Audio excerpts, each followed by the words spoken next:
إن الحمد لله نحمده ونستعينه ونستغفره ونعوذ بالله من شرور أنفسنا ومن سيئات أعمالنا من يهده الله فلا مضل له ومن يضلل فلا هادي له وأشهد أن لا إله إلا الله وحده لا شريك له وأشهد أن محمدا عبده ورسوله يا أيها الذين آمنوا اتقوا الله حق تقاته ولا تموتن إلا وأنتم مسلمون يا أيها الناس اتقوا ربكم الذي خلقكم من نفس واحدة وخلق منها زوجها وبث منهما رجالا كثيرا ونساء واتقوا الله الذي تساءلون به والأرحام إن الله كان عليكم رقيبا يا أيها الذين آمنوا اتقوا الله وقولوا قولا سديدا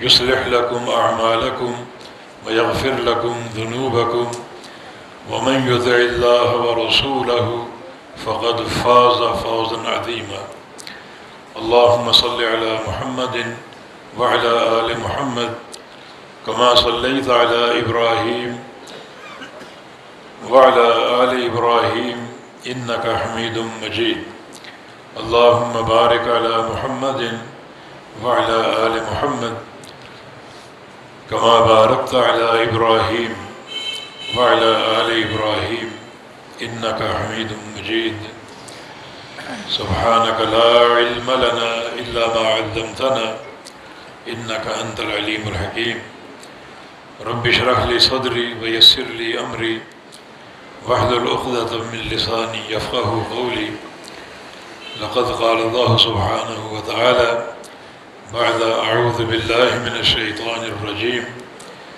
من همزه ونفخه ونفسه بسم الله الرحمن الرحيم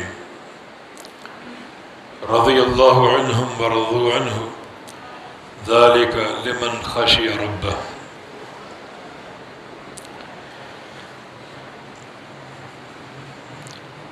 اس وقت اس عظیم ادارے میں آپ سے مخاطب ہوں. محترم شیخ اسامہ رفیق حافظہ اللہ اور ان کے دیگر برادران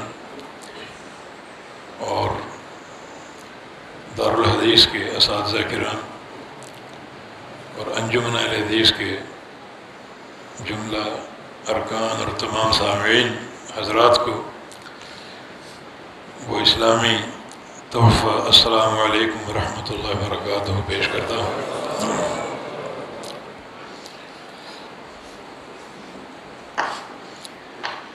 جب اس شہر میں داخل ہوا تھا تو ایک شعر زبان پر تھا اذا زرت ارضا بعد طول اجتنابها فقدت صديقا والبلاد كما هي.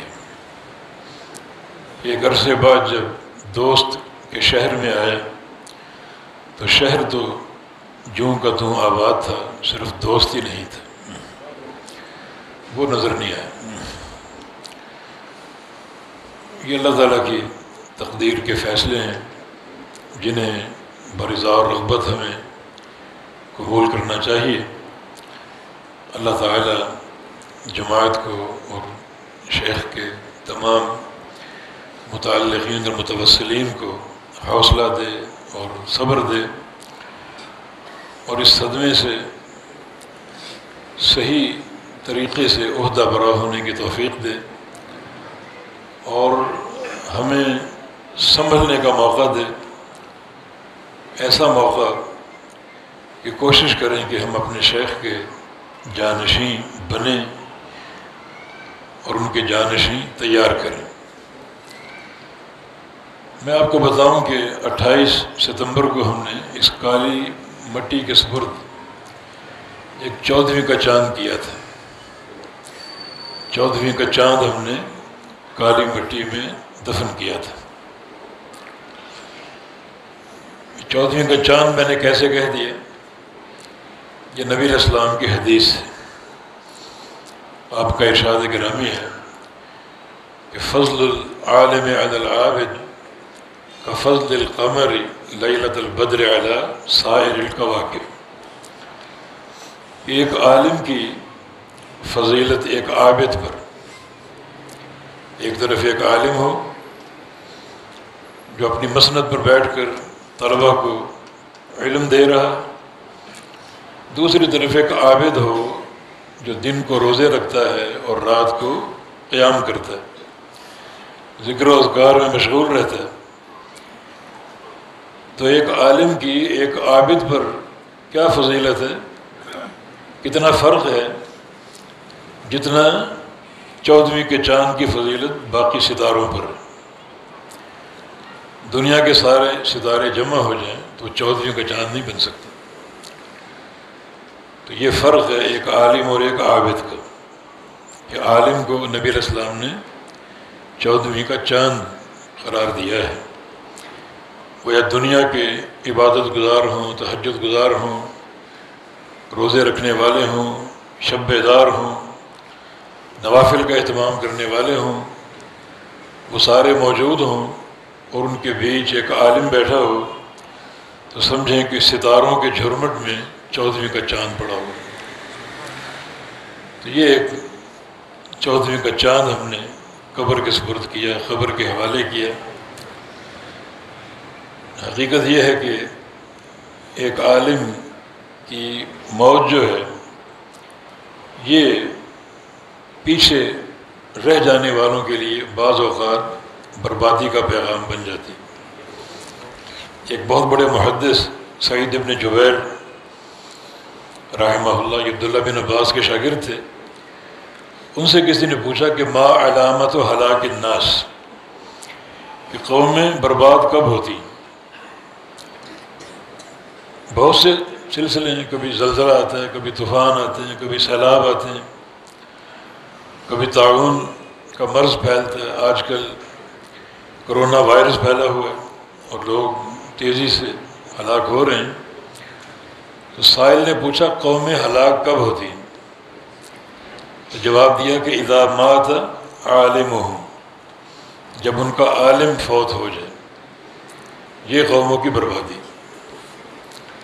زلزلے آتے ہیں، آندھیاں اور طوفان آتے ہیں، اس سے بھی لوگ مرتے ہیں، مگر وہ موت جسم کی موت ہوتی ہے، جس نے ایک دن مرنا ہی ہے.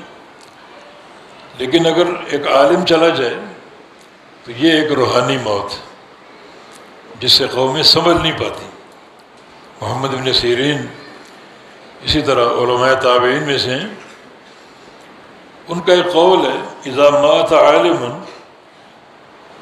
وقع فی الاسلام ثلمۃ لا یصدها شیء منقلب اللیل والنہار، کہ جب کوئی عالم فوت ہوتا ہے تو دین اسلام میں ایک دراڑ پڑ جاتی ہے، ایک لکیر آ جاتی ہے، اور وہ دراڑ کوئی چیز پر نہیں کر سکتی. دن گزریں، راتیں گزریں، زمانے گزر جائیں، صدیاں بیت جائیں، وہ دراڑ پر نہیں ہوتی. امام بخاری آئے چلے گئے اور دوبارہ کوئی بخاری پیدا نہیں ہوا، وہ دراڑ قائم ہی ہے.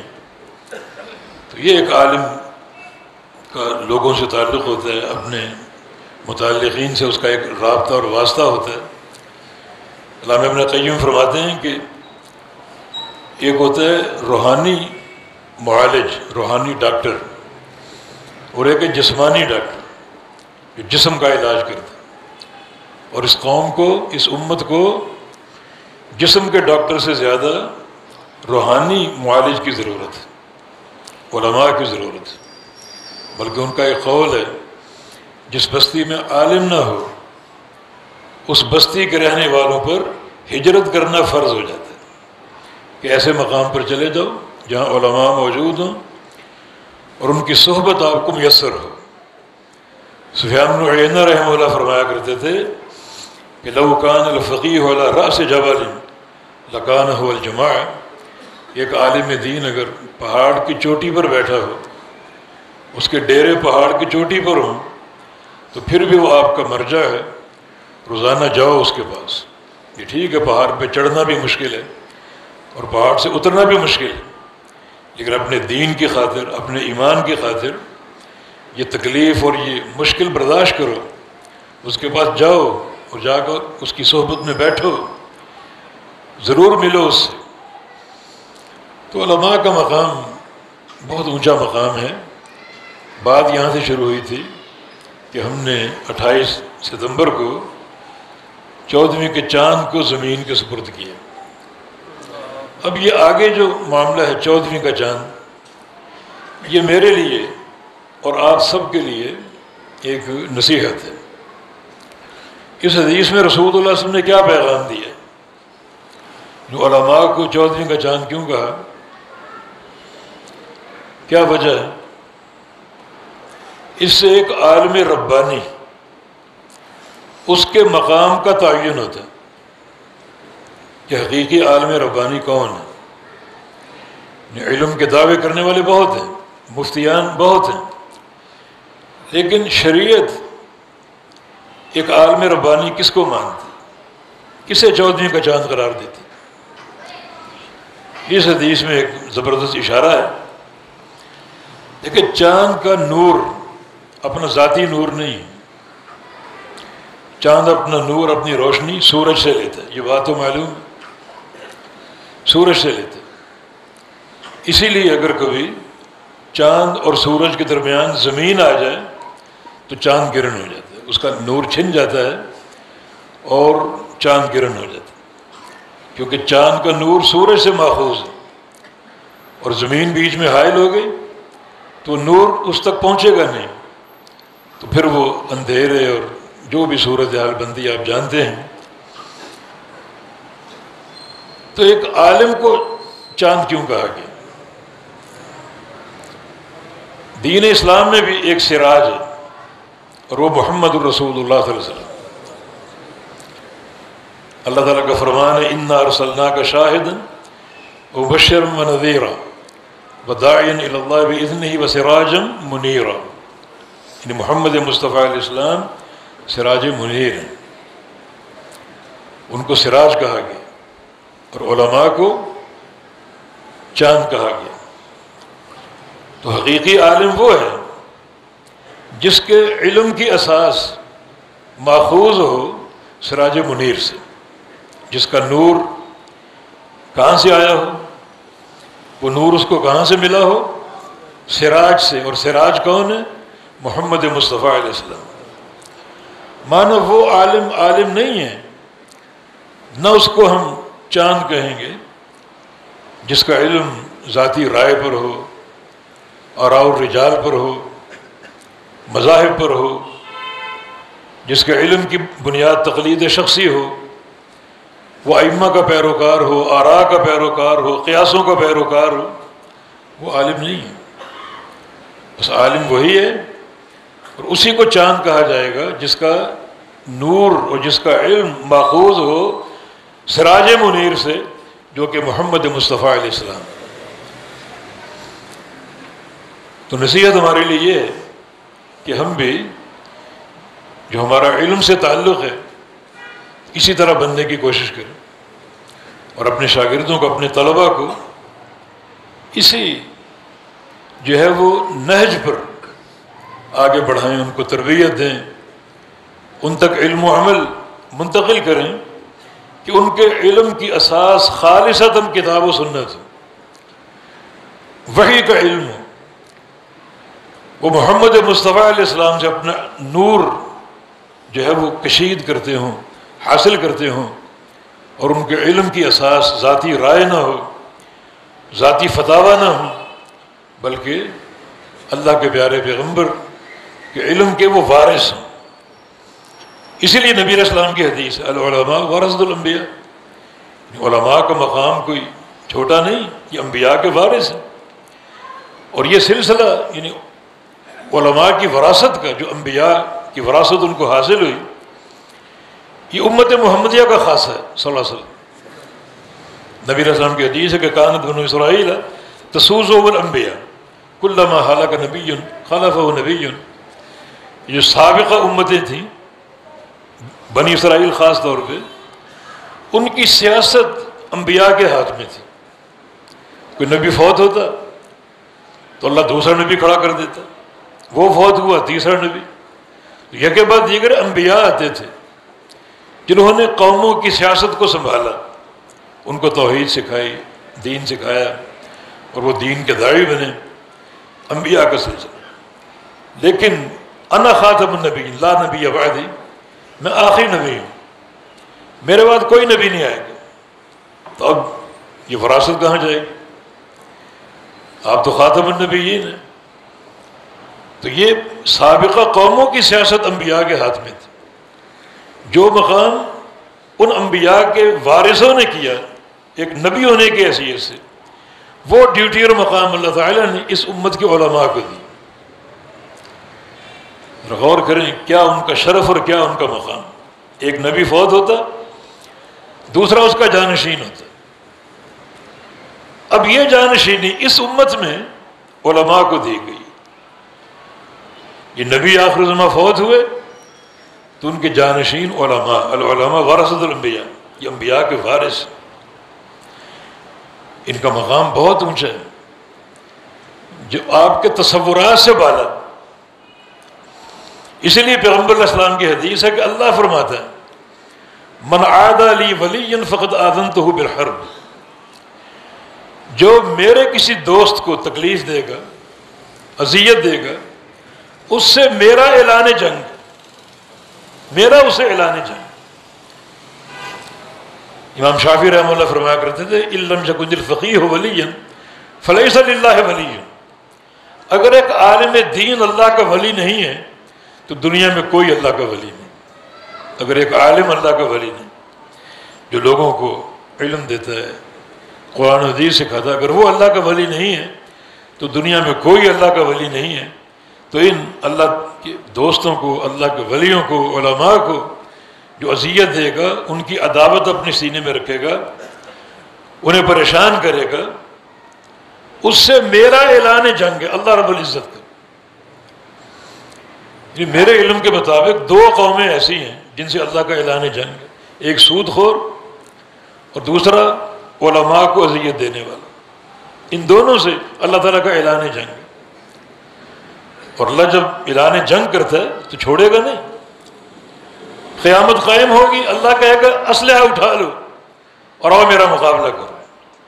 میں تمہیں جنگ کا چیلنج کر چکا تھا، آؤ جنگ کرو آ کے مجھ سے. کس کی ہمت ہوگی؟ کتنا بھیانک یہ مقام. تو عرض یہ کر رہا ہوں کہ علماء کے مقام کو پہچانو. یہ طبقہ سراسر احترام کا مستحق ہے، محبت کا مستحق ہے، اور یہ محبت عین عبادت ہے. یہ اس ڈیوٹی کو انجام دے رہے ہیں جس کی انجام دہی ضروری ہے. آپ مساجد بناتے ہیں، تعمیر کرتے ہیں، مدارس بناتے ہیں، لیکن اصل مسجد کس چیز کا نام ہے؟ اصل مسجد عالم کا نام ہے، امام کا نام ہے. ان پتھروں کا نام نہیں، رنگ روغن کا نام نہیں. ٹھیک ہے یہ وسائل ہیں، دیواریں کھڑی ہو گئی، چھت آپ نے ڈال دی، سایہ مہیا کر دیا، اور گرمی میں سورج کی دھوپ سے بچا لیا، لیکن یہ اصل مسجد نہیں ہے. اصل مسجد نام ہے ایک عالم، ایک امام کے تعین کا. ہم دلیل دیتے ہیں ابراہیم علیہ السلام نے خانہ کعبہ تعمیر کیا، اللہ کا گھر بنایا. اس موقع پر ایک دعا کی تھی، ربنا وابعث فیہم رسولا منہم یتلو علیہم آیاتک ویعلمہم الکتاب والحکمہ ویزکیہم انک انت العزیز الحکیم. یا اللہ یہ جو گھر بنا رہا ہوں یہاں قومیں آباد ہوں گی، تو اس گھر کو آباد کرنے کے لیے ایک رسول بھیج. یعنی گھر ان دیواروں کا نام نہیں ہے. یہ ٹھیک ہے کہ جب یہ دیواریں مسجد سے منسلک ہوتی ہیں تو ان میں ایک تقدس ہوتا ہے. اصل علماء اس گھر کو آباد کرنے والی شخصیت. یہ دو چیزیں ہیں پیچھے، ایک آپ کا ممبر ہے، ایک آپ کی محراب ہے. یہ علماء کے بغیر پر نہیں ہوتی.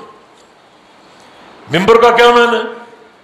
ممبر کا معنی یہ کہ یہاں سے حق بیان ہو، یہاں سے قرآن و حدیث بیان ہو، اور محراب کا معنی کیا ہے؟ کہ اس میں کھڑے ہونے والا وہ نماز پڑھائے جو محمد مصطفیٰ علیہ السلام کی نماز. یہ ذمہ داری کون پوری کرے گا؟ اللہ کے نبی کی نماز کو جاننے والا کون ہے؟ ان ممبر کی سیڑھیوں کا حق ادا کرنے والا کون ہے؟ خالص توحید سمجھانے والا کون ہے؟ خالص اللہ کے پیارے پیغمبر کی سنت کو بیان کرنے والا کون ہے؟ ایک عالم دین ہے. تو یا اللہ اس گھر کو آباد کرنے والا ایک رسول بھیج منہم، جو انہی میں سے، انہی میں سے، یہ انہی میں سے ہونا یہ بڑے شرف کی بات ہے. اور مجھے انہی میں سے کہ لفظ سے استاد جی یاد آتے ہیں، مولانا رفیق صاحب رحمہ اللہ تعالی. انہی میں سے ہونے میں کیا حکمت ہے؟ باہر سے نہ آیا ہو. آج کل باہر سے بہت سے بہروپی آتے ہیں اور نئے نئے فتوے دے کر امت میں افتراق پیدا کر رہے ہیں. وہ کہاں سے پڑھ کر آئے، کہاں سے انہوں نے علم لیا، کون ان کے مشائخ ہیں، کون ان کے اساتذہ ہیں. یہ ایک بہروپی جہل میں بیٹھا ہوا ہے، کہاں سے آیا ہے، کہاں سے اس کی آمد ہوئی اور امت کو گمراہ کر رہا ہے. انہی میں سے کا معنی یہ کہ لوگ اس کو جانتے ہوں، پہچانتے ہیں، اس کی پرورش، اس کی تعلیم اور اس کی زندگی کے سارے مراحل ان کے بیچ میں گزرے ہیں، جو اس کے بچپن کو جانتے ہیں، اس کی جوانی کو جانتے ہیں، اس کے بڑھاپے کو جانتے ہیں، اور ایک ایک تصرف کے شاہد ہوں. یہ مقام کو معمولی نہیں. جہاں تک میرا مطالعہ، میرا علم ہے، استاد جی رحمہ اللہ یہیں پلے بڑھے، یہیں انہوں نے علم حاصل کیا، یہیں علم کی خدمت کی، کتابیں لکھی، طلبہ کو علم دیا. تو ساری جو ان کی زندگی کی مختلف دورانیے ہیں، مختلف مراحل ہیں، آپ کے بیچ میں گزرے اور اللہ کے فضل و کرم سے پوری زندگی ایک پاکیزگی کی آئینہ دار. انہی میں سے ہو، یہ بڑے کمال کی بات ہے، یہ کوئی معمولی مقام نہیں. انہی میں سے یعنی آپ جانتے ہیں کہ استاد جی نے کہاں سے پڑھا، کس سے پڑھا، کون ان کے مشائخ ہیں، اور پھر کس کس کو پڑھایا. یہ ایک ایسا ایک سلسلہ عالیہ ہے سند کا کہ دنیا کا کوئی سلسلہ اس کا مقابلہ نہیں کر سکتا. یہ ہمارا اعزاز ہے، ہماری سند معروف اور معلوم ہے، ہم چھپے ہوئے نہیں. ہماری جماعت کی تعریف اللہ کے پیغمبر نے کی ہے، لا تزال طائفۃ من امتی علی الحق ظاہرین. ایک طائفہ میری امت کا ہمیشہ رہے گا کس چیز پر؟ علی الحق، حق پر قائم رہے گا، اور رجال پر نہیں. بزرگوں نے فرمایا نہیں، قال اللہ اور قال رسول. امر اللہ کیا ہے؟ امر اللہ کسی عالم کا فتویٰ ہے کیا؟ امر اللہ کسی کے ملفوظات ہیں کیا؟ امر اللہ کسی کی ذاتی رائے ہے کیا؟ نہیں، امر اللہ دو چیزوں کا نام ہے، وَأَنزَلَ اللَّهُ عَلَيْكَ الْكِتَابَ وَالْحِكْمَةَ، قرآن اور حدیث کا. ایک طائفہ اللہ کے امر پر یعنی اللہ کے دین پر، قرآن و حدیث پر ہمیشہ قائم رہے گا. اور ظاہرین، ظاہرین کا ایک معنی غلبہ پانے والے، دوسرا معنی وہ چھپے ہوئے نہیں ہوں گے، ظاہر ہوں گے، ان کی فقہ ظاہر ہوگی. آج تو لوگ اپنی فقہ کو چھپانے کی کوشش کرتے ہیں، ایسے ایسے اقوال ان کے پرانے بزرگ کہہ گئے، لکھ گئے کہ ان کو شرم آتی ہے کہ یہ کو پڑھ نہ لے. چھپاتے ہیں، اپنے آپ کو چھپاتے ہیں، اپنی فقہ کو چھپاتے ہیں، اپنے علم کو چھپاتے ہیں. لیکن نہیں، یہ جو قیامت تک حق پر قائم رہنے والی جماعت یہ ظاہرین ہے. ان کے علماء معروف، ان کی سند معروف، ان کا علم معروف، ان کی فقہ معروف، کوئی نقطہ ان کا چھپا ہوا نہیں، نہ یہ چھپائیں. اگر کتاب و سنت سے حق کا تشخص آپ کے لیے ممکن نہیں ہے، مشکل ہے، جو کہ بڑی بد نصیبی، تو اس جماعت کو تلاش کر لو. اللہ کے نبی نے یہ کیوں فرمایا؟ ایک جماعت ہمیشہ رہے گی. وہ جماعت کہاں ہے؟ وہ جماعت کون ہے؟ علامتیں دیکھ لو. وہ قائم علی امر اللہ ہے. امر اللہ کتاب و سنت کا نام ہے. وہ کون سی جماعت ہے اس دنیا کے تختے پر جن کے ایک ہاتھ میں کتاب اللہ، دوسرے ہاتھ میں سنت رسول اللہ؟ کون جماعت ہے؟ تلاش کرو اس کو. اور ظاہرین، ان کی کوئی چیز ڈھکی چھپی نہیں، نہ ان کے علماء کے اقوال، نہ ان کی سند، نہ ان کے اساتذہ کے نام، ورنہ یہاں تو بے شمار گروہ باطنی بنے ہوئے ہیں، اپنے آپ کو چھپاتے ہیں، اپنے سلسلے کو چھپاتے ہیں، اپنے اقوال کو، اپنے علم کو چھپاتے ہیں۔ تو یہ منہم، انہی میں سے اچھی طرح جانتے پہچانتے ہوں۔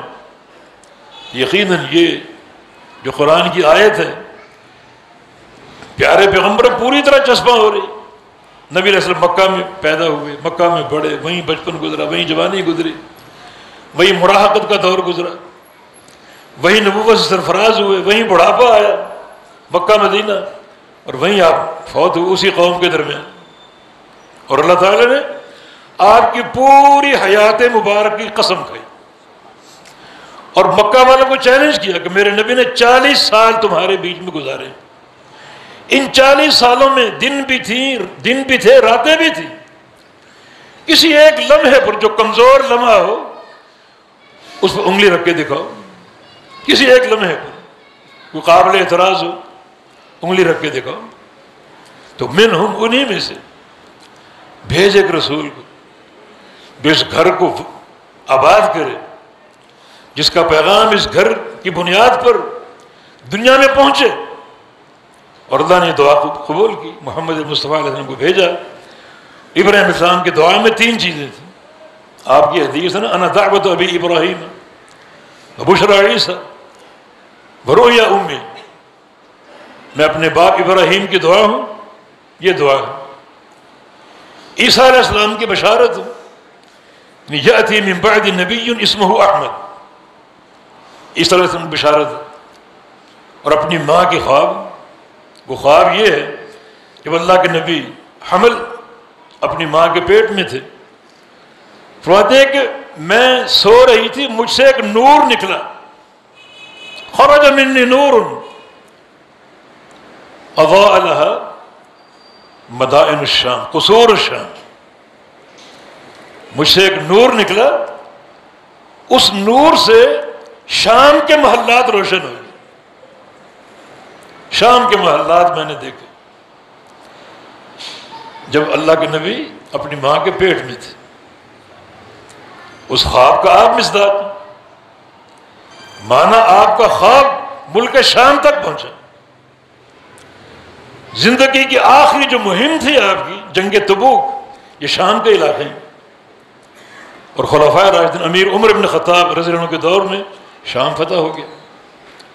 اور پھر شام کی ایک تاریخ اور بھی ہے، اور وہ یہ ہے کہ قیامت سے قبل شام ہی میں عیسیٰ علیہ السلام کا نزول ہوگا، شام ہی میں دجال کا قتل ہوگا، یاجوج ماجوج مارے جائیں گے، اور عیسیٰ علیہ السلام یحکم بالکتاب والسنہ، پھر وہ کتاب و سنت کو نافذ کریں گے۔ ایک دین باقی بچے گا، سب ختم، یہودیت ختم، نصرانیت ختم۔ یہ قصور الشام کا روشن ہونا، بڑے اس میں علمی نکتے ہیں۔ یہ ایک ایسا مرکز ہوگا جو واقعتاً سچے دین کی اساس ہوگا۔ اس رسول کے 3 وظائف ہوں، یتلو علیہم آیاتک، تیری آیتوں کی تلاوت کرے، ویزکیہم، ان کا تزکیہ نفس کرے، اور اس سے قبل یعلم الکتاب والحکمہ، قرآن و حدیث کی تعلیم دے، کتاب و سنت کی تعلیم دے۔ تو اس سے بھی سمجھ لیجیے یہ 3 وظائف محمد الرسول اللہ صلی اللہ علیہ وسلم کے، اور علماء انبیاء کے وارث ہیں۔ تو عالم حقیقت میں وہ شخص ہے جو انہی 3 وظائف کو سنبھالے۔ اسے امام متعین کیا جائے مسجد کا، یہ 3 ڈیوٹیاں اس کی: قرآن پڑھنا، قرآن سکھانا، اور قرآن و حدیث کی تعلیم دینا، اور تزکیہ نفس کرنا، تزکیہ نفس کرنا۔ ان سب کی جو اساس اور مدار ہے وہ اللہ تعالیٰ کی وحی ہے، یہ ہماری دعوت ہے، یہ بحمد اللہ ہمارا تمیز ہے جو کسی اور کو حاصل نہیں، کسی اور کو حاصل نہیں۔ ہم سمجھتے ہیں کہ محمد مصطفیٰ علیہ السلام کی سنت، آپ کا منہج، آپ کی سیرت طیبہ، آپ کی حیات کاملہ، وہی رہنمار، وہی دستور، ہر میدان میں وہی حاکم، والمہند المفند آپ اٹھائیں، اس کا آغاز کہاں سے ہوتا ہے؟ ہم اصول میں اشعری، اصول میں اشعری، فروع میں حنفی ہیں،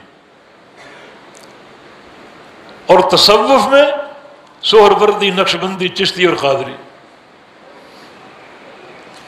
یہ دین ہے، یہ شطرنج کا کھیل ہے؟ یہ تقسیمات کیسی ہیں؟ یہ سارے امور میں حنفی کیوں نہیں؟ ایک طرف امام ابو حنیفہ رحمہ اللہ، ان کے مقام کو ثابت کرنے کے لیے جھوٹی حدیث گھڑ دی کہ اللہ کے نبی نے فرمایا وہ سراج امتی، میری امت کا سراج ہے وہ، تو امت کے سراج کا عقیدہ کیوں نہیں لیتے؟ اور امور تصوف اور تزکیہ میں ان کی پیروی کیوں نہیں کرتے؟ یہ تقسیم کیسی؟ اصول میں اشعری، فروع میں حنفی، اور تصوف اور تزکیہ میں یہ چار جو سلسلے ہیں، نقشبندی، سہروردی اور چشتی اور پتہ نہیں اور کیا کہ، ایسا کیوں؟ بحمدللہ ہم اصول ہو، فروع ہو، تزکیہ ہو، ہم ان سارے امور میں کیا ہیں؟ محمدی صلی اللہ علیہ وسلم، بس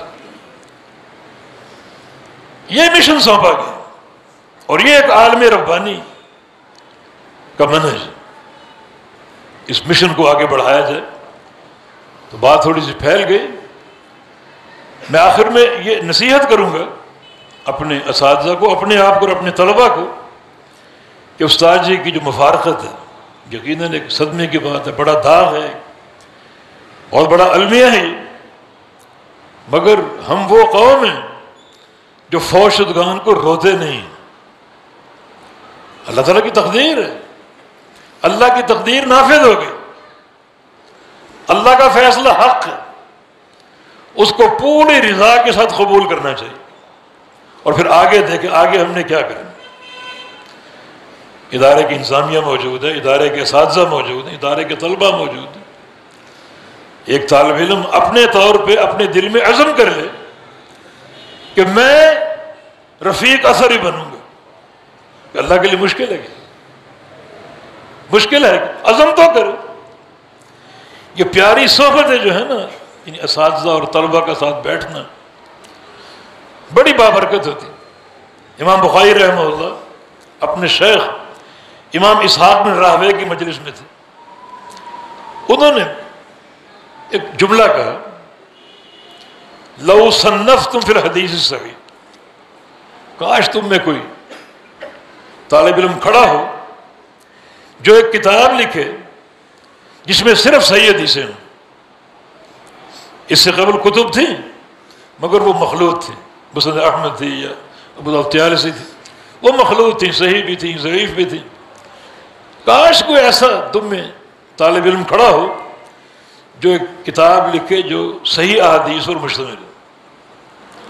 امام بخاری فرماتے ہیں کہ وقر ذلک فی قلبی، یہ بات میرے دل میں بیٹھ گئی، یہ بات میرے دل میں بیٹھ گئی کہ میں یہ کام کروں، اور وہیں سے اپنی ہمت کو تیز کیا، اپنے عزم کو مستحکم کیا اور سفر شروع کر دیا۔ سفر تقریباً 16 سال سفر کیے، جہاں کسی محدث کے وجود کا علم ہوا وہاں تک پہنچے، لیکن پوری ایک سلامتی کے ساتھ، یہ نہیں کہ رتب و یابس جمع کرنا۔ امام بخاری کا قول ہے کہ سمعت اکثر من 1000 شیخ وما سمعت الا من قال الایمان قول وعمل، میں نے یہ حدیثیں 1000 سے زائد محدثین سے لی ہیں، ٹوٹل آپ کے استادوں کی تعداد 1080 تھی، 1000 سے زائد اساتذہ سے لی، اور ایسے کسی شیخ سے میں نے حدیث نہیں لی جو عمل کو ایمان نہ مانتا۔ یہ پرانا ایک مسئلہ علماء جانتے ہیں، بڑا مختلف فی، ہم اہل الحدیث اور محدثین کا عقیدہ یہ ہے کہ ایمان 3 چیزوں کا نام، زبان کے اقرار کا، دل کی تصدیق اور اپنے جسم کے اعضاء سے عمل کا، یعنی عمل ایمان کا حصہ ہے، ایمان کی تعریف میں داخل اور شامل۔ امام بخاری فرماتے ہیں ایسے کسی استاد سے میں نے حدیث لی ہی نہیں جو عمل کو ایمان نہ مانتا، رتب و یابس جمع نہیں کیا، اس میں بڑی ان کی محنت شامل ہے، اخلاص شامل ہے، بڑے نفل شامل ہے۔ ہر حدیث کو لکھنے سے قبل وضو بھی کرتے، 2 نفل پڑھتے، سجدے میں دعائیں کرتے۔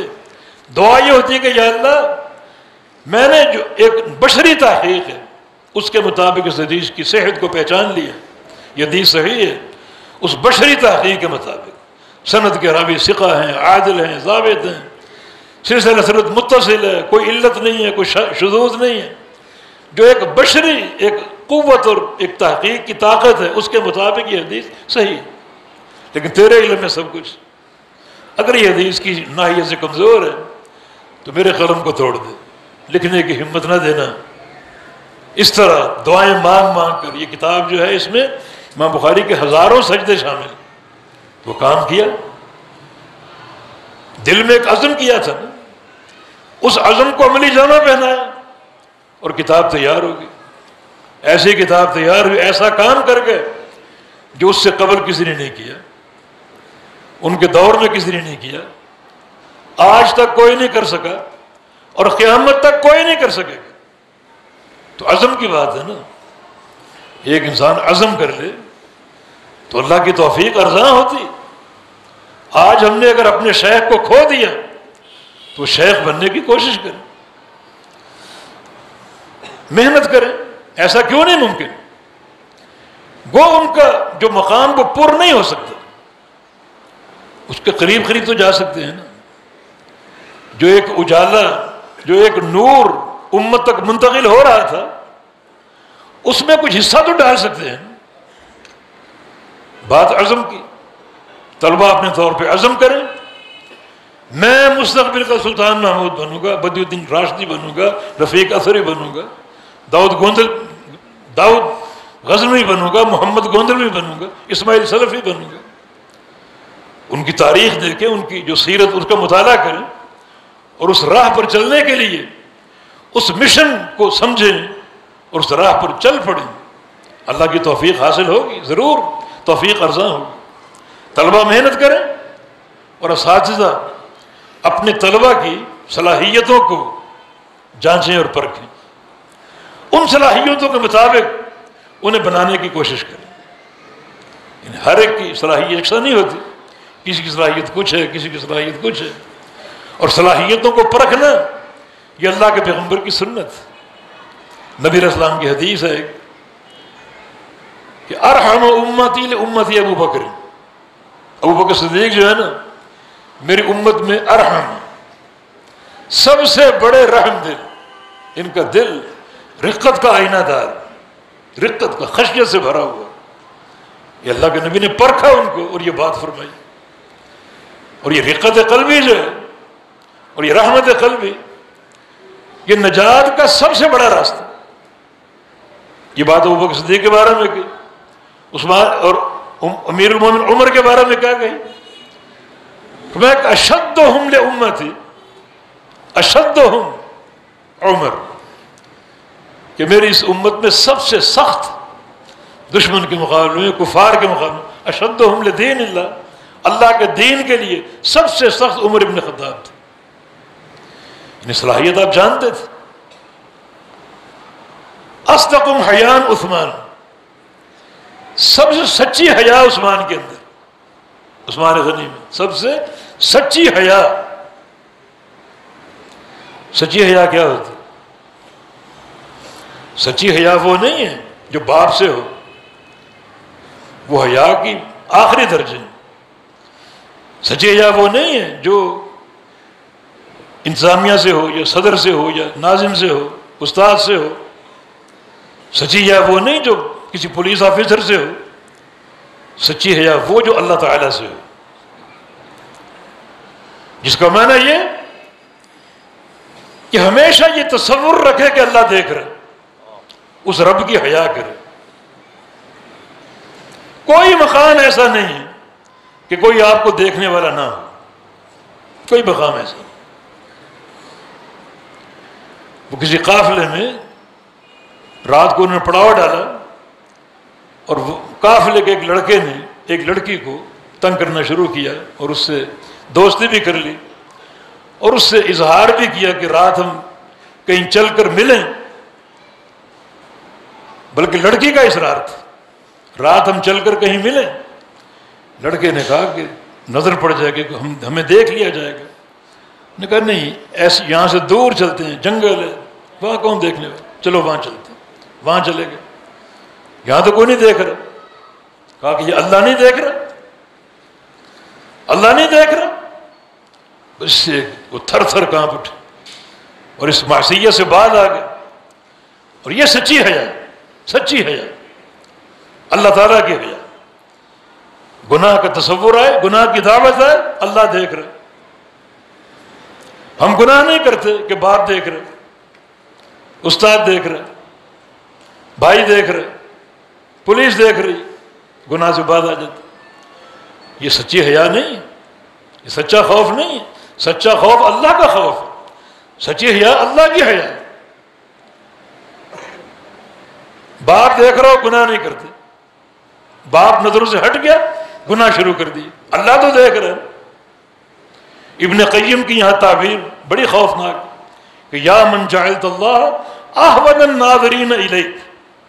الفوائد میں جملہ، اے شخص تجھے پر افسوس ہے کہ تجھے جو بھی دیکھ رہے ہیں، جو دیکھ رہے ہیں، ان سب میں تو نے نعوذ باللہ سب سے گھٹیا اللہ کو بنا رکھے. دنیا دیکھ رہے، گناہ نہیں کر رہے. خلوت میں گئے، اللہ تو دیکھ رہے، وہاں گناہ کر رہے. یعنی سب سے گھٹیا گویا دیکھنے والا نعوذ باللہ اللہ رب العزت. تو یہ سچی حیا جو اللہ تعالیٰ سے ہے.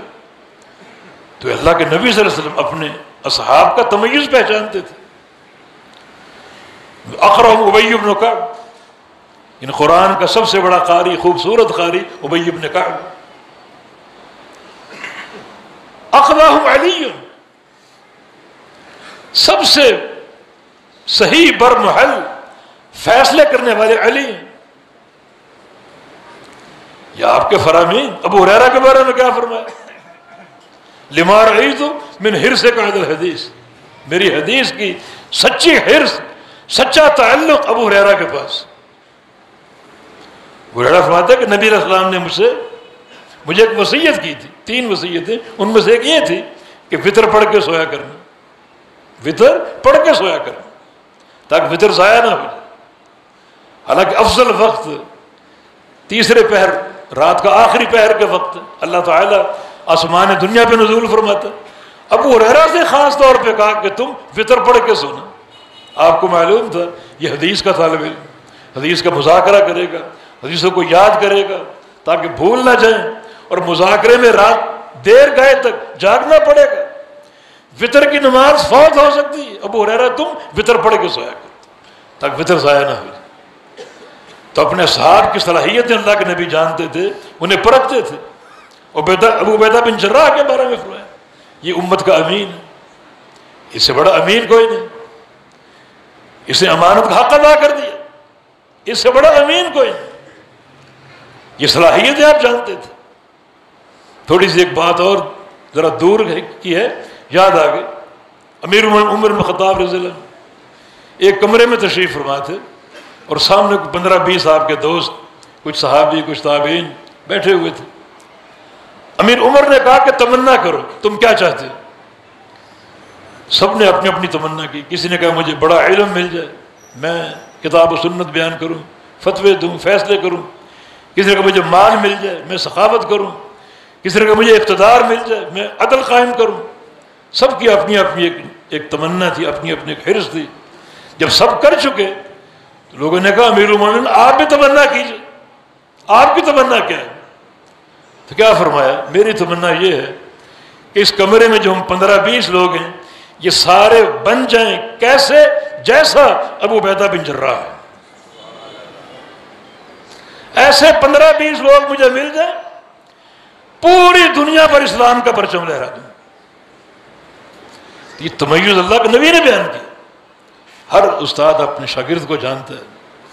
پھر جو منتظمین اس میں معاون ثابت ہوں تاکہ صحیح نتائج ایک وقت پر پیدا ہوں اور امت ان سے مستفید ہو سکے، امت ان سے استفادہ کر سکے. تو ہر طالب علم اپنے طور پہ عزم کرے اور محنت کو اپنا شعار بنائے. ہر وقت ہاتھ میں کتاب ہو. خیر و جلیس فی الزمان کتاب ہو. سب سے بہترین جو ہم نشین وہ آپ کا کتاب ہے. سفر میں جاؤ کتاب آپ کے پاس ہو، کمرے میں سونے جاؤ کتاب آپ کے پاس ہو، دوستوں میں ہو کتاب آپ کے ساتھ ہو، پڑھتے رہو. امام بخاری سے کسی نے پوچھا ما دواء الحفظ، امام بخاری آپ کا حافظہ اتنا قوی ہے، اتنا مضبوط حافظہ، ایک مجلس میں سینکڑوں حدیثیں سنتے اور آپ کو یاد ہو جاتی. کیا دوا اس کی؟ دوا حفظ کیا ہے؟ کوئی کشتے کھاتے ہو، کوئی بادام کھاتے ہو، کیا حفظ کی دعا کیا ہے؟ کیا دوا استعمال کرتے؟ فرمایا کہ ادمان النظر فی الکتب، کتابیں پڑھتے رہو، کتابیں پڑھتے رہو. جتنا کتاب پر زیادہ آپ کی نظر ہوگی اتنا علم آپ کو یاد رہے گا اور حافظہ آپ کا قوی ہوگا. اور کتابیں ہی پڑھو میرے عزیز بچوں، کتابیں ہی پڑھو. آج ہم بہت سا اپنا علمی کام نا موبائل سے لے رہے ہیں. موبائل، یہ جو موبائل ہے نا ایک فتنہ ہے، اسے علم نہیں آتا.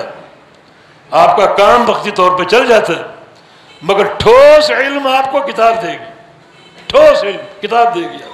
یہ لائبریریاں جو اتنی محنت سے قائم کی گئیں، ان سے استفادہ کیجیے اور اپنے علمی سلسلے کو ایک تازگی دیجیے، ان کو قوت دیجیے، ان کو استحکام دیجیے اور ان خلاؤں کو پر کرنے کی کوشش کیجیے.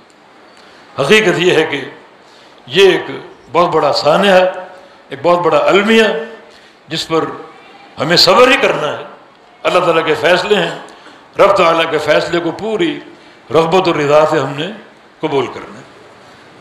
لیکن اللہ رب العزت اپنے بندوں کے لیے انتظام فرماتا ہے. وہ دو طرح کی بارشیں دیتا ہے، ایک جو بادلوں سے برستی اور ایک علم کی بارش. بندوں کو چھوڑتا نہیں. وَتَرَى الْأَرْضَ حَامِدَةً، زمین بنجر ہے، خشک ہے، اگانے کے قابل نہیں ہے، اور اللہ اس پر پانی اتارتا ہے. وَإِذَا أَنزَلْنَا عَلَيْهَا الْمَاءَ اهْتَزَّتْ وَرَبَتْ وَأَنبَتَتْ مِنْ كُلِّ زَوْجٍ بَهِيجٍ. پانی اتارا، زمین میں حرکت پیدا ہوئی اور زمین جناب اس میں بڑھوتری اور نمو آ گیا، فصل پیدا کر رہی ہے، پھل پیدا کر رہی ہے اور کھیتیاں اور سبزیاں پیدا کر رہی ہیں. یہ اللہ تعالیٰ ایک بارش برساتا ہے اور زمین جو ہے وہ سیراب ہوتی ہے، ہری بھری ہوتی ہے، شاداب ہوتی ہے، اور پھر لوگ اس سے مستفید ہوتے ہیں. بولے یہ تو خشک زمین کے لیے آسمان کی بارش. اگر دلوں کی زمین بنجر ہو اس کے لیے کون سی بارش؟ اس کے لیے بھی علم کی بارش، علم کی بارش. نبی علیہ السلام کی دعا ہے ان تجعل القرآن ربیع قلبی، کہ تو قرآن کو، اس علم کو میرے دل کے لیے موسم بہار کی بارش بنا دے، موسم بہار کی بارش بنا دے. تو اللہ تعالیٰ چھوڑتا نہیں. اگر وہ بنجر زمین کو سیراب کرتا ہے اور زمین شاداب ہو جاتی ہے تو دلوں کی زمینیں جو بنجر ہوتی ہیں انہیں بھی وہ سیراب کرتا ہے اور وہ شاداب ہوتی ہیں. اور یہ سیرابی علماء کے ذریعے ہوتی ہے. پھر اس سیرابی کی دو صورتیں، ایک کا بادل آئے، بادل برسے اور زمین ہری بھری ہو گئی، کچھ پانی زمین پر برسا وہ کام آ گیا، کچھ پانی پہاڑوں پر، کچھ پتھروں پر وہ کام نہ آیا، کچھ نالوں میں بہہ گیا. یہ ایک طرح کا ایک علمی بارش، ایک بارش ہے جو زمین اس سے استفادہ کرتی. تو یہ مثال امت کے علماء کی بھی ہے. لیکن ایک پانی وہ ہے جو کنویں کے اندر جمع ہو اور اس سے استفادہ ہو، بڑا بندہ ٹکا استفادہ. وہ پانی ضائع نہیں ہوتا، وہ پانی ضائع نہیں ہوتا. جو امت کے دعات ہیں ان کی مثال بادلوں کی بارش کی سی ہے. اور ہمارے استاد جی اور اس نہج پر چلنے والے جو علماء ہیں ان کی مثال کنویں کے پانی کی مانند ہے، جن کے پاس پیاسے آتے ہیں، علم کے پیاسے، ان سے سیراب ہونے کے لیے، اور پھر وہ پانی برستا ہے، ایک ایک قطرہ اس کا استعمال ہوتا ہے، ایک ایک قطرہ دلوں پر برستا ہے، کانوں سے ٹکراتا ہے اور اس سے استفادہ ہوتا ہے. بارش کے پانی کی طرح نہیں ہے کچھ ضائع ہو رہا ہے کچھ کام آ رہا ہے. لیکن جو کنویں کا پانی اس کا استعمال، ایک ایک قطرے کا استعمال برمحل ہوتا ہے. وہ کنواں کبھی کبھی رک جاتا ہے مگر اس خلا کو پر کرنے کی ضرورت ہے. اللہ پاک مجھے اور آپ کو توفیق دے کہ ہم اس قسم کے جو سانحات ہوتے ہیں اس میں ہم جو ایک صحیح راستہ ہے اس راستے کا تشخص کر سکیں اور اپنے آپ کو اس راستے پر چلائیں تاکہ علم کا سلسلہ چلتا رہے، کبھی رکے نہ اور کبھی تھمے نہ.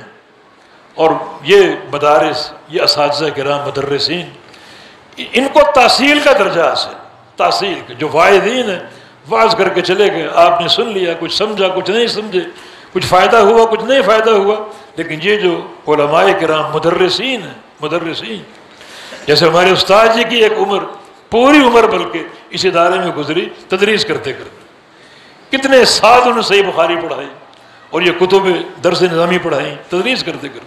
تو یہ مثال اس کنویں کی سی ہے جو آپ نے کھودا اور اس کو تیار کیا، اور اس کا ایک ایک قطرہ اس سے لوگ اور طلبہ فائدہ اٹھا رہے ہیں، ایک ایک قطرہ، وہ پانی ضائع نہیں ہو رہا، اور اس سے تحصیل جو ہے وہ حاصل ہوتی. تحصیل کا معنی یہ ہے کہ شاگرد تیار ہوتے ہیں، اور وہ شاگرد خود داعی ہوتے ہیں، خود مدرس ہوتے ہیں. یعنی ایک مدرس آگے 100 مدرسین کو تیار کرتا ہے، 100 دعات کو تیار کرتا ہے، اور یہ اصل کام ہے، اصل کام ہے. ایک استاد گیا آگے 10 استاد تیار ہیں، 10 گئے آگے 100 استاد تیار. اور یہ جو تعلیم و تعلم کا سلسلہ ہے، یہ چراغ سے چراغ چلتے ہیں، 1 سے 10 چراغ چلے، 10 سے 100 چراغ چلے، 100 سے 1000 چراغ چلے، اور چلتے چلتے قیامت تک کتنے لاکھوں چراغ چلیں گے، اور یہ سارے کے سارے صدقہ جاریہ ہوں گے آپ کے لیے، استاد جی کے لیے ہوں گے، اور جو ان کے منتظمین ان کے لیے ہوں گے، دیگر اساتذہ کے لیے، طلبہ کے لیے. علم کا معاملہ بڑا وسیع اور قوی ہے، اور یہ صدقہ جاریہ بڑھتا رہتا ہے. اللہ کے پیغمبر حدیث ہے، کچھ لوگ قبر میں پہنچ جاتے ہیں، جسم ان کا گل جاتا ہے، مگر ثواب ان کو پہنچتا رہتا ہے، پہنچتا رہتا ہے. ان میں سے ایک شخص کون ہے؟ من ترک علما. 9 افراد کا ذکر کیا، ایک شخص کون ہے؟ اپنے پیچھے علم چھوڑ دے، علم چھوڑ دے. علم کیا ہے؟ طلبہ، ہزاروں طلبہ. یعنی ہم پاکستان میں کئی جگہ جاتے ہیں، بلکہ دنیا بھر میں، تو وہاں دارالحدیث جلال پور پیر والا کے طلبہ فارغ التحصیل علماء موجود ہیں، کام کر رہے ہیں، دنیا بھر میں پھیلے ہوئے. کتنا بڑا صدقہ جاری ہے. علم چھوڑ جائے، طلبہ کو چھوڑ جائے، کتابیں یہ کیا ہے جناب، یہ موطا کی شرح، دیگر کتب، علم چھوڑ جائے، لوگ اس کو پڑھیں گے، استفادہ کریں گے. تو من ترک علم، اپنے پیچھے علم چھوڑ جائے، تو قیامت تک یہ اجر قبر میں پہنچتا رہے گا، پہنچتا رہے گا. بڑا ہی عظیم راستہ ہے. اس راستے کو آپ چنیں، منسلک ہو جائیں، ادارے کے خدام بن جائیں، اور اس ادارے کی ترقی کی کوشش کریں، اور اس کے جو اہداف ہیں ان کو پورا کرنے کی کوشش کریں. اللہ رب العزت توفیق دے مجھے بھی، آپ سب کو بھی، کہ ہم دین کے ساتھ جڑے رہیں، علم کے ساتھ جڑے رہیں، علم کو نشر کرنے کے لیے، علم پر عمل کرنے کے لیے، اور اس کے فہم کو عام کرنے کے لیے. آخر میں تعزیت پوری جماعت سے، بالخصوص شیخ صاحب کی اولاد سے مسنون تعزیت الفاظ: اِنَّ لِلَّهِ مَا أَخَذَ وَلَهُ مَا أَعْطَى وَكُلُّ شَيْءٍ عِنْدَهُ بِأَجَلٍ مُّسَمًّى. اور میں وصیت کرتا ہوں صبر کی اور احتساب کی. اللہ پاک توفیق عطا فرما دے.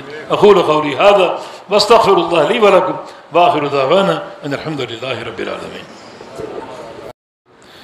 جمعہ ایک انشاءاللہ مختص کریں گے. اگر آپ سمجھتے ہیں کہ اس ناچیز کے علم سے آپ کو فائدہ ہوتا ہے تو ضرور انشاءاللہ جمعہ طے کریں گے.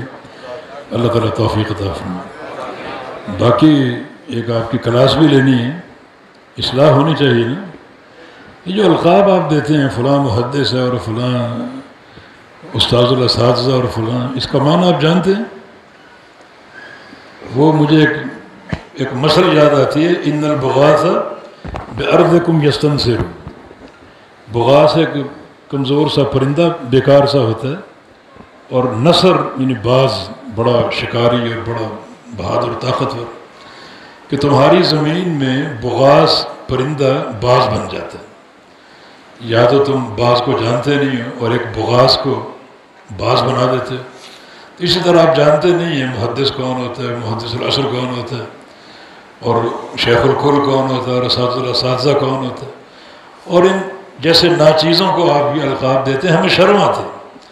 تو آئندہ جب آئیں گے تو یہ قطعاً یہ القاب نہیں ہونے چاہیے. آپ اس بات کو سمجھیں. اللہ تعالیٰ آپ کو توفیق دے اور اللہ پاک ہمت دے. اللہ پاک ہم سب کو استقامت دے. الحمدللہ رب العالمین الرحمن الرحیم مالک یوم الدین ایاک نعبد و ایاک نستعین اهدنا الصراط المستقیم صراط الذین انعمت علیہم غیر المغضوب علیہم ولا الضالین. یا رب لک الحمد کما ينبغی لجلال وجهک ولعظیم سلطانک. اللهم صل على محمد وعلى آل محمد كما صليت على إبراهيم وعلى آل إبراهيم إنك حميد مجيد. اللهم بارك على محمد وعلى آل محمد كما باركت على إبراهيم وعلى آل إبراهيم إنك حميد مجيد. ربنا ظلمنا أنفسنا وإن لم تغفر لنا وترحمنا لنكونن من الخاسرين.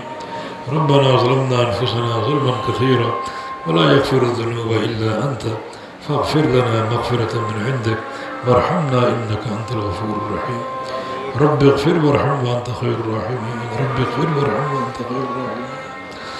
رب اغفر وارحم وأنت خير الراحمين. اللهم اغفر لشيخنا المحدث رفيق أثري رحمه الله تعالى. اللهم اغفر له، اللهم اغفر له وارحمه، اللهم اغفر له وعافه واعف عنه. اللهم اغفر له وارحمه وعافه واعف عنه. اللهم اغفر له وارحمه وعافه واعف عنه. أذهب الباس رب الناس واشف أنت الشافي، لا شفاء إلا شفاء، شفاء لا يغادر السقم. اللهم اشف مرضانا ومرضى المسلمين يا شافي الأمراض، اشف مرضانا ومرضى المسلمين. اللهم انصر الإسلام والمسلمين. اللهم انصر من نصر دين محمد صلى الله عليه وسلم واجعلنا منهم، واخذل من خذل دين محمد صلى الله عليه وسلم ولا تجعلنا منهم. اللهم ارفع عنا هذا الوباء. اللهم اغفر للمسلمين والمسلمات والمؤمنين والمؤمنات الأحياء منهم والأموات إنك سميع قريب مجيب الدعوات. اللهم اغفر لنا ما قدمنا وما أخرنا وما أسررنا وما أعلنا وما أسرفنا وما أنت عالم به منا. أنت المقدم وأنت المؤخر، لا إله إلا أنت. ربنا تقبل منا إنك أنت السميع العليم وتب علينا إنك أنت التواب الرحيم برحمتك يا أرحم الراحمين. وصلى الله عليه وسلم.